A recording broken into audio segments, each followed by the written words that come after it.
Happy hump day, my friends, and welcome back into another edition of Prime Sports World. I'm, of course, your host, David. I'm playing Humping, and on today's episode of the Prime, I'm going to bring you my Week 5 fantasy football rankings.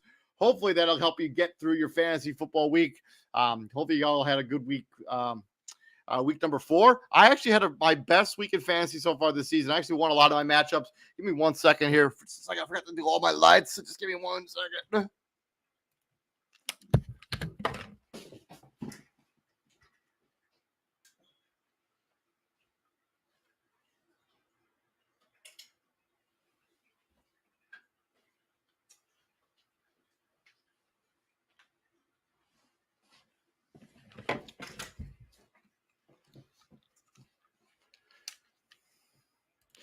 Sorry about that. I had to fix the lighting. As you can see, it was super dark in my apartment. I don't want to have a podcast where it's all dark.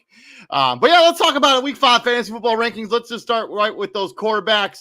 I got Brock Purdy as my number 1 quarterback going up against the Arizona Cardinals. I just like that matchup. We saw what Jaden Daniels did this most recent week. I think Brock Purdy with the weapons there in San Francisco, I think they can have very similar output.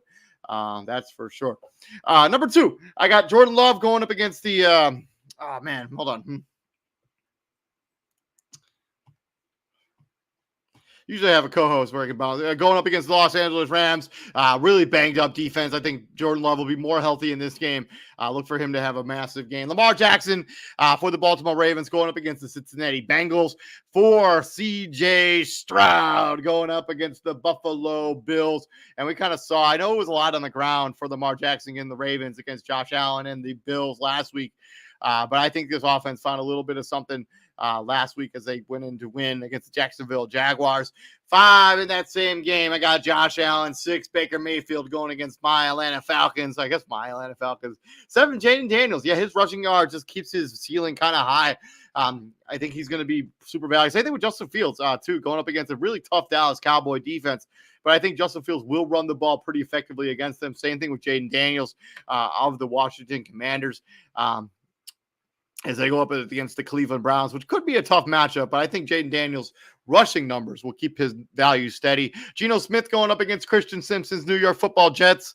Giants is also number 9. Number 10, rounding out the top 10, Joe Burrow going against the Baltimore Ravens. Could be a tough day at the offense for the Cincinnati Bengals.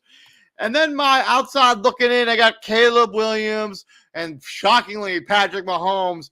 That wide receiving core has gotten really decimated by injuries with the Rashid White injury. Could be a tough day at the office on Monday Night Football against the New Orleans Saints. But if you have Patrick Mahomes, you probably don't have a better option. So you're probably rolling the dice with him regardless. And then 3, I got Trevor Lawrence going up against a kind of not good Indianapolis Colts defense. I think there's going to be some motivation to play well there for Trevor Lawrence. And then he's also my sneaky and daily guy at 5,700. The quarterbacks, there's nobody really good that's going to be super cheap this week. Same thing with wide receivers. Usually I try to give 2 wide receivers for my sneaky and daily picks. I couldn't even do that. I had to go with 1 guy. You may have to just start your studs.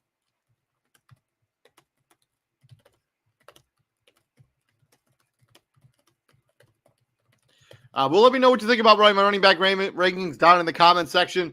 Thank you very much for joining us. Please like, share, and subscribe. Let's swing gears from quarterback. Let's talk about them running backs. And I got Derrick freaking Henry at number 1 after what we saw him do last week against the Buffalo Bills. He goes up against the Cincinnati Bengals team that gave up tons of rushing yards in the last few weeks. I think that he's going to have a good game. I think he's going to be the number 1 spoiler as we get to the end of the show. I'm not going to spoil it now. I'll wait till we get to the very end of the show. But he's going to have a monster game. I'm a big fan of Derrick Henry for this particular week. Start him in all formats. He's a safe start. And then the same guy, Kenneth Walker, had a massive game against the Detroit Lions last week, 3 total touchdowns. I wouldn't be expecting 3 touchdowns out of him this week, but I do think he's going to have a good game against the New York Giants. Number 3, Jordan Mason. 4, Bijan Robinson going up against the Tampa Bay Buccaneers. I think they're going to feature him a lot in the passing game and in the running game. Number 5, Alvin Kamara and the New Orleans Saints going up against the Kansas City Chiefs. 6, James Cook.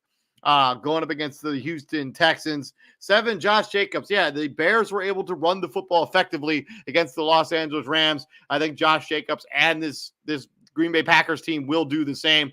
8, Aaron Jones and the Minnesota Vikings.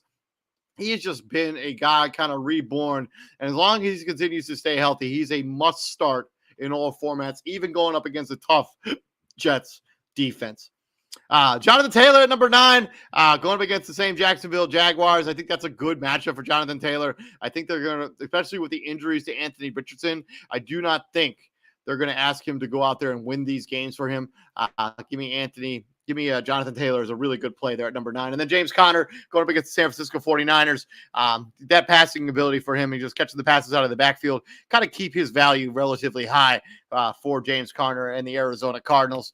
And then my outside looking in, I got Joe Mixon. I'm a little bit concerned about his health, but if he is healthy and he's greenlit to go in this game, he will be a top 10 fantasy option. We just saw what Derrick Henry did against this defense in Buffalo. Joe Mixon should have similar production and similar value this week. I wouldn't be expecting 35 points out of him, but I think Joe Mixon can get you in the upper teens or maybe even the 20s. Brian Robinson Jr. has quietly having a really nice second season in the NFL. And then DeAndre Swift, I think the Bears found a formula here for being successful. They have to run the ball effectively. DeAndre Swift will be the lead back for the Chicago Bears as they go in, as they try to beat the Carolina Panthers in Soldiers Field. I think that's a good matchup for DeAndre Swift. And then my sneaky and daily, this is on DraftKings. If I didn't mention that earlier in the show, Justice Hill, 5,300. He's kind of become that third down back in Baltimore. He's been really good. Like, he was really good against Buffalo. He's been really good so far this season. His touches have kind of wildly varied, but as long as he's going to be active in the passing game, especially in PPR, he should be worth starting. Emmanuel Wilson, 4,400, Green Bay Packers. They used him kind of all over the place, especially when Malik Willis was playing. Kind of that pass catching running back out of the backfield. He caught a rushing touchdown, a passing touchdown before Josh Jacobs did in his NFL career. So that's pretty crazy. But 4,400, you can definitely do worse at the running back position than Emmanuel Wilson of the Green Bay Packers. And then my wide receiver rankings, first set of pass catchers I'm going to get into. Number 1, DK Metcalf going up against the New York Giants. I know CeeDee Lamb didn't have a fantastic game against this defense, but this is not a good secondary there in New York. DK Metcalf should have a massive game in that matchup. CeeDee Lamb going up against Pittsburgh Steelers. Yeah, I'm a little bit concerned about the defense there for Pittsburgh, but CeeDee Lamb is almost matchup proof. Same thing with Justin Jefferson, which is a tough matchup going up against Sauce Gardner and the New York Jets. But I roll the dice. Same thing with Jamar Chase. I mean, those 3 guys, those guys are matchup proof. You're going to start them regardless. They were probably in your top. You probably took them in the first round of your fantasy football draft. There's no reason to bench those guys for anybody else. You don't have anyone else that's better than them. It has the ceiling that those 3 guys have. Number 5, Mike Evans for the Tampa Bay Buccaneers going up against the Atlanta Falcons. Could be a high-scoring affair there in Atlanta. Malik Neighbors. Yeah, I love what I've seen out of Malik. Will you be my neighbors for the New York Giants? He's obviously been a favorite target of Daniel Jones. So look for him to continue to have good value, even going against the Seattle Seahawks team that did give up a lot of yards. If you don't remember, Jared Goff did not have an incompletion in that game. Number 7, Maserati Marv going up against the 49ers. I think he's going to have a good game. The San Francisco 49ers have the secondary has always been kind of suspect. So I think he'll have a good game. Nico Collins going up against the Buffalo Bills. He's just been a really steady wide receiver for that offense. Jaden Reed of the Green Bay Packers at number 9. He's become wide receiver 1 there for the Green Bay Packers, especially since Jordan Love is now back. 10, Drake London. Look for him to get a touchdown against the Tampa Bay Buccaneers for the Atlanta Falcons. And then my outside looking in, I got DJ Moore of the Chicago Bears. Got into the end zone last week. Pretty favorable matchup for him going up against the Carolina Panthers. Garrett Wilson going up against Minnesota's been better on defense than many people expected, but that secondary is still kind of suspect. Look for him to have a good game there. Amari Cooper going up against the Washington Commanders defense that can be had. He's their best pass catching option there in Cleveland. And then Trey Tucker at 4,100, my sneaky and daily. That's on DraftKings. I just think Trey Tucker has sneaky value as long as Devontae Adams is going to be out of the mix. I know Jacoby Myers is there, but Trey Tucker got into the end zone on a rushing play last week. So look for him to continue to kind of be a sneaky kind of guy that you kind of want on your roster at 4,100, pretty cheap. And he could be one wide receiver one, is that, they want to see what this guy kind of has as the season moves forward. From there, we got my tight ends, and we're starting with Dalton Kincaid of the Buffalo Bills. A pretty quiet week for him last week, going up against the Baltimore Ravens in a game that they got kind of handled and blown out pretty easily. I do not think that'll be the case this week going against the Houston Texans. I think Dalton Kincaid is going to have a good game. And Brock Bowers has been just awesome for the Las Vegas Raiders. He's been really a revelation for that offense. Brock Bowers, yeah, been awesome. 3, Trey McBride. We got three young tight ends making up the top 3 spots for the Arizona Cardinals with Trey McBride. He's been just awesome for them. 4, George Kittle came back from that injury last week, caught an amazing touchdown over 3 defenders against the Arizona Cardinals, or against I don't remember who they played, but he's going up against the Arizona Cardinals this week. That should be a good matchup for George Kittle. 5, Jake Ferguson, Dallas Cowboys going up against the Pittsburgh Steelers. One of the weaknesses of this Steeler defense is kind of their linebacking core. I think Jake Ferguson should have a good matchup there. 6, Cole Kmet, as long as he plays. He's obviously become a kind of a favorite target for Caleb Williams, and now that they're using him more efficiently in the offense, I think he's going to have a good day at the office. Travis Kelce, number 7. This has a lot to do with the fact that the linebacking core for the New Orleans Saints is pretty good, and Travis Kelce just straight up hasn't been that good this season. He broke a record last week, but he still only had like 8 catches for 40 yards. He doesn't have a single touchdown yet this season. So I would, if you have better options, if you have a Cole Kmet, if you have a Trey McBride, Brock Bowers, Dalton Kincaid, I would roll the dice over those guys over Travis Kelce, at least for this particular week. Number 8, Pat Freiermuth. Going up against the Dallas Cowboys, kind of become that escape value. Got a touchdown last week for Justin Fields. Pretty good value there. Tucker Kraft for the Green Bay Packers. Number 10, Isaiah Likely. He's kind of replaced Mark Andrews as tight end 1 there over Baltimore Ravens. They have Mark Andrews doing a lot more blocking than I think a lot of people anticipated. Isaiah Likely is the guy at the tight end that you want to start this week. And then my outside looking in, I got Washington Commanders, Zach Ertz, the Atlanta Falcons, Kyle Pitts, who's come off 2 back-to-back weeks of just not good fantasy production. And then my Bobby Schultz's cousin, Dalton Schultz, is my number 3 when it comes to my outside looking in. Should have a good game there for the Houston Texans going up against the Buffalo Bills. And then my sneaky and daily, AJ Barner. If you watched our show on Tuesday, or I think it was actually, Tuesday. Yeah, yesterday. We talked a little bit about AJ Barner, how he was a really good blocking tight end in college, but he's kind of put it a little bit together now in the NFL. Like they had a touchdown last week. As a rookie, I think he's going to continue to get better, continue to be more involved in this offense. Noah Fant just ain't it at tight end. I think they want to find out what they got in AJ Barner at 2,500. I think that's a pretty cheap dice roll when it comes to fantasy football rankings and when it comes to DraftKings. And then I got my defensive rankings. I got the Chicago Bears at number 1, going up against a pretty pathetic Carolina offense. I know they've been better with Andy Dalton at the helm, but this Bears defense is really good. And look for them to kind of stifle that offense immensely. New England Patriots going up against whatever's left of the Miami Dolphins. That offense has just looked non-existent since the injuries to Tagovailoa. Green Bay Packers going up against the Los Angeles Rams. I think this Packers defense is really good. They seem to be forcing pick sixes almost every week or every other week. San Francisco 49ers going up against the Arizona Cardinals. I think that's a good matchup for the San Francisco 49ers. I think that they could get up early, and I think that they're going to trounce the Arizona Cardinals. And then the Las Vegas Raiders going up against the Denver Broncos. I know they won the most recent week going up against the New York Jets, but their offense didn't look good. Bo Nix threw for 60 yards and still won. I think the Raiders defense is for real. They limited Deshaun Watson. And then that Cleveland offense is only 16 points. And they did withstand, they held up pretty well against the Baltimore Ravens offense, at least in the second half of that game, as they basically stifled that offense for the entire second half.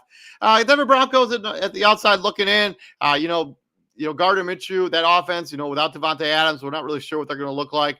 Seattle Seahawks, that defense is still pretty good at generating pass rush. I know they gave up 42 points against the Detroit Lions, but that is just an elite offense. The Giants are not that.